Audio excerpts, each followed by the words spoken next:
So in this video, I'm going to show you how to connect your laptop to your mini projector wirelessly. So this mini projector offers a way to connect wirelessly inbuilt. With some of these other Android TV type projectors, you have to download an app. But if you go to the projector's screencast option, as you can see here, if you click that, it actually offers you many ways of connecting to the projector based on what you're connecting from. So as you can see, it's inbuilt, which is absolutely wonderful. If you look at the very top corner there, it tells you what network you've got. It tells you your IP address. It tells you the name of your connecting device and your active status. Mine says activated. Now, as you can see there, I'm set to Android wireless, which is one of the ways to AirPlay or screencast onto this device. The next one is Miracast,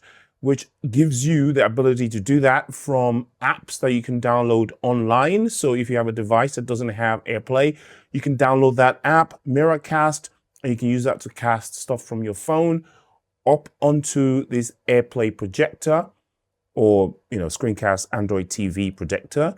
There's AirPlay. This is for Apple devices. So whether you're using your mobile phone, your iPhone, or your MacBook or tablet or something like that, which is what I'm demonstrating today. And then, of course, there's more Android options, another Apple wired option. So you can wire Apple devices directly, which I'm going to show you a little bit later as well, or in a different video, depends on how long this one goes. In this video, we're dealing with AirPlay.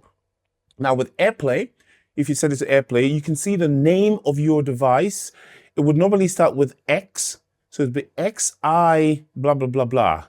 It might be different for you, but you see it right at the top there where it says connection device or connected device name. You can also do it by IP address, but Apple would display that as the name, right? So if you go to your dashboard on your Apple computer, MacBook, or what have you, and you go to screen mirroring, as you can see here, we've got the name of mine there. I click on that and just wait for the connection. As long as you're on the same wireless, you can see that my screen is now mirrored on the projector. And I can basically just use this as a second screen. There's a bit of a lag to it, obviously, which is associated with screencasting.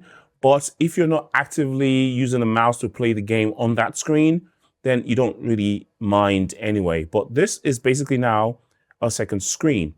You can also, let me just go to the system settings.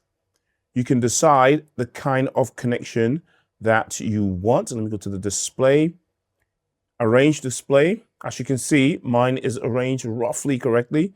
So I'll just arrange it there to suit where the actual projector screen is projecting to. Okay, so now when I move my mouse, it just moves seamlessly between my laptop and my screen.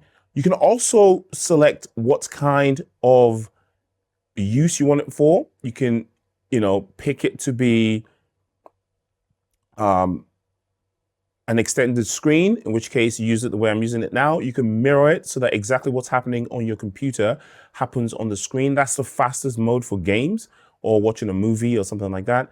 Or you can have it as a completely different screen. So second screen, extended screen, and a mirror. So those are the three options. Hope that helps. I'll see you in the next video.